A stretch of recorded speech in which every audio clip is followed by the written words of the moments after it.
everybody, and welcome to a different type of Houdini tutorial. This is a little kind of walkthrough of the updates to the Houdini to Protein Data Bank toolset. I just wanted to go over what's new about the toolset, what's new in version 2.1. This toolset is very much still in beta, so if you have any complaints about it or anything that you're like, I'm not too sure about, maybe remove this or this could be improved upon, please let me know and this will be added into the PDB toolset. I want to also go over what is also new that comes with the tools and also how you can use everything and just give you a visual demonstration. So let's get started. When you first download the toolset, you're going and you open it up, you'll be given this little menu.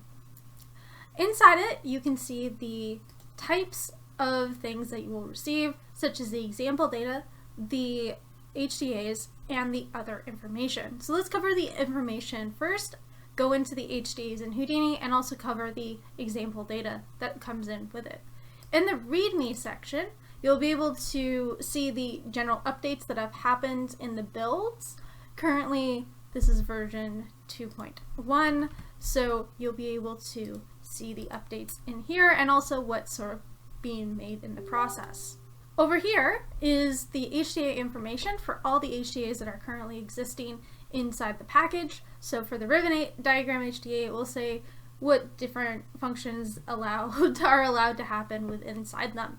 In the credits section, you'll be able to find the credits to everyone involved or anyone who helped, poke ideas and kind of push the tool set in the direction it's currently headed in. So I recommend saying thanks and checking out those people. In the example data folder, you'll find 4 other folders. One's for diabetic proteins, DNA, marine, and virus proteins.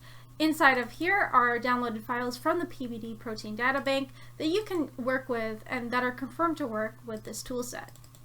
So you have all these different things. So let's dive inside Houdini. So let's kind of start over here. One thing you'll need to do is probably prep your data before you bring it into the software. So most of your data is going to come in as a point cloud. You'll want to transform it to the world origin and also rotate it if you need to. So in this case, I've kind of rotated my structure like this, and I've added a null so I can grab it later if I need to. So after you finish your protein prep like this, you can kind of get started on using the HDAs. So let's get started on using these HDAs. The first HDA you might use is called isolate chains. This isolates the chains of the structure. So currently there's 3 things on the current menu. One is text on, which tells you which chain you're currently isolating. You also have the option to remove sugars from the structure if you need to. By switching through this little toggle, you can grab all the different chains that are in the structure. I'm not sure currently why PolyExtrude does this to a B, but it does that, so that will be fixed in a later update. But this is how you can quickly transfer and grab your chains. So now we can head down here, and there's 3 HDAs that I would like to cover. So going over here, we have our space filling diagram. This has been versioned up to 2.5. So on 2.5, you are now able to, and I will turn off my text on my other previous HDA. So as you can see here, we have our space filling diagram, which I have plugged into my chain over here. Over here, we have the option of seeing the total atomic count, the element count, which is inside the structure. Currently, for this, and I'm going to turn my background to dark so we can view this better. It currently counts only for the oxygen, carbon, nitrogen, sulfur, and selenium and chlorine in the structure. It doesn't really count all of the other different elements, but I did want to cover and make sure that oxygen, carbon, and nitrogen always has a solid count within the structure. You may also see an isolate chain function over here. So this chain information also shows you the chain text up here, the chain color, so you can isolate and override the color if you want to. And you might also see a chain isolate option over here. If you are not using a isolate chain HDA over here, then what you can kind of do is plug this into the overarching structure, and you'll notice that the atomical count will change. And what you can do is start isolating the different chains within the structure like this. And I'm not sure why it's turning yellow, but it is what it is right now. The next thing you can kind of do is play with the atomic color. So if you wanted to see and visualize the different colors of the atoms inside the structure, then you can do something like this, where the red is always equal to the red in the oxygen or element count over here, and these are linked to all the corresponding little elements in the structure. So carbon will be yellow if you change it from yellow, and you will change to green, depending on how you want to represent them. You can also turn the color off if you just want to see the surrounding kind of structure. And you can also play with the element size. So over here, this is where you can play with some of the p-scale of the elements in the structure. So if you wanted to add your own accurate kind of sizes of the elements, you can add them. Now let's move on to our residue isolator and our backbone ribbon. So one of these is old and one of them is new. So let's cover the residue isolator. The residue isolator is similar to, let me just not select these, is similar to our space filling diagram and amino acid HDAs, where it also gives you the total count of stuff that is within the structure like this. And it also tells you the amino acid that you're isolating, or the residue, as it were, that you're isolating. It allows you to also play with the atomic size on these residues, and also it has options for the different ways that you'd like to count things within the structure. You can also add space filling options, so if you want to do space filling, currently the total atomic count or the molecule count doesn't work currently with it, but that will be fixed in a later build. If we want to isolate a certain area, we can also do that within the structure like this. And this is where you can also switch between your different residues as well. Here's where you can isolate the different areas or the different ones amounts of residues. So if you want to isolate residue 3, you can do that here, and also residue 1 over there. Now we can also add connections between the points, and this is where you can play with the radius of the connections. If you want to make them thicker, you can do that. And this is kind of just as visual elements, how you'd like to customize or render these elements. So I like to keep my wire radius small, and that's how I want to render it. There we go. You can also play with the max search radius if you're having trouble making the connections as well. So that's up to you when it comes to customization. For the element visualizer, this is how we can visualize the different elements on the structure. So if you want to visualize the oxygen, carbon, and nitrogen on the structure, we can do that as well, like this. Now let's go over and talk about our new backbone ribbon HDA. This one still creates a backbone or ribbon diagram. However, we can also add the option of visualizing our different amino acids within the ribbon. So we can go like this. And this is also where you can choose the amino acids as well. The animation elements have been removed from this, as the new animation elements will be coming soon in the form of a protein folding HDA. You also have options for coloring the chain, as well as changing the thickness of representation of the chain like this. And then once again, you can merge them together to find the general active binding sites of your protein. So one way to, from watching a bunch of really cool documentaries on protein folding, they often say wherever the residues are located or binded to the areas of the structure of the protein, those are the binding sites. So this is how you can quickly kind of find them along the structure in combination with them. Now let's move on to something different. We're going to talk about open and closed states of virus proteins. This HDA allows for quick animations between open and closed states. So if you wanted to create animation of the protein folding over itself from opening to close, we can do that here, and we can create some very interesting in-between states like this. So if you wanted to see animation, you can absolutely do that. Now, there are some tricks that you do need to do before you use this HDA.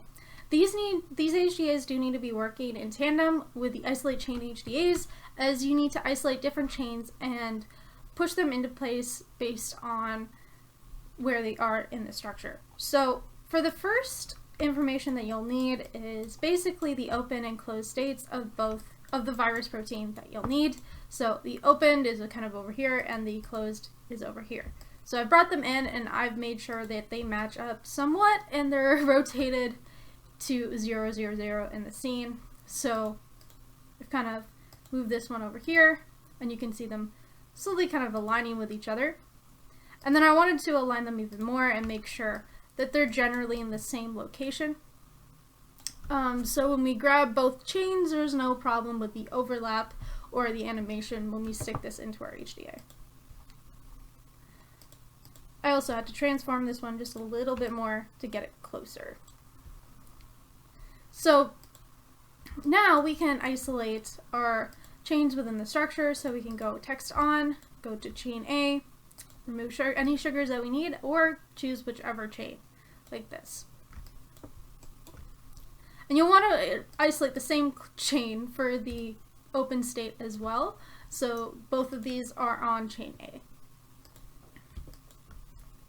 Now that once you have your chains isolated, you can connect them in to the virus open closed states, so it doesn't really matter if you have the open state on the right or left, both should work. Once you plug them in, Houdini will do some quick calculations and you'll be able to remove any chain elements that you don't need, reset the simulation of the sim, play with the thickness radius of the wires, and also color them differently. And by playing them back, you should have a kind of somewhat accurate animation between the open and closed states of the virus protein. 1, 2, 3. Okay, so the next one we're going to talk about is something called outsequence. And what outsequence is designed to do is allow you to compare sequences between different structures. So this takes the res sequence, if we go into our geometry spreadsheet, and goes to ResSec and compares the different ResSecs between the structures and see which also atoms are aligned with the ResSec. So it allows up to 3 inputs, and you can input different structures or DNA structures or whatever you like into here. So by typing different numbers into the ResSec group, you can see which ones are coordinated with that number. You can also have the options of coloring different elements as well as structure related ones. And when it gets down to atom size, you can also input your p-scale values here. Now, finally with the next tool. The next tool is called Ribonucleotides Visualizer, and this allows you to visualize those particular molecules within the protein. So this works great with DNA strands if you download them from the protein data bank. So if you look at this DNA strand, you can see absolutely where they fit in within the structure. You can also play with the p-scale and the connections just like you can with the HD that we talked about with the space filling diagram. You can also play with space filling options as well, and the color of the structure, as well as the overall total count as well. And you also have options for which type of thing in the structure you would like to visualize. The next one we're going to talk about is called this one that I cannot pronounce at all, but these are another type of object within the structures of DNAs, and also like ligands and things like that. So here's also where you can isolate them, play with the colors, space filling as well, and as whatever option you would like to form with wireframe diagrams. So I recommend checking out these tools, and they're pretty awesome. Here is also where you can isolate the different oxides as well.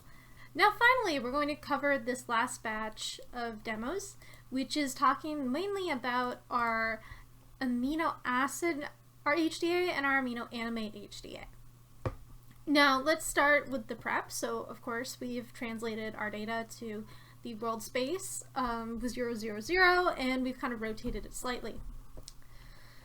Then I've added some nulls. I'm going to delete the null that I don't need. I'm going to go down to my Amino Animate. So on Amino Animate, there's different options. So if we play this back, we can see the temperature factor of the particles moving. So you can see them right here. And what this does is kind of affect the movement of the particles by the temperature. So if you want animation off, you can do so as well by just changing the amplitude to 0. You can also visualize the temperature across the protein like this. So I've changed my range to 0 to 125 simply because if we look at our temperature factor, we can see that these values are constant throughout, but the highest it goes is actually 123. So we've collected this range together, and if we want, we can even lower this to 124 to see if this range is more accurate across the structure like that. We can also switch to atomical coloring. So by turning off this visualizer and turning on this one, we can now visualize the temperature associated with each of these atoms. So if we want to see the temperature factor of the carbon, oxygen, or nitrogen. What we can also do is put on our temperature labels. These temperature labels are going to tell you the min, max, and average temperature of each of these 3 elements. So carbon, nitrogen, and oxygen. I recommend turning them off if you want to play back the animation, as that can be a little bit heavy.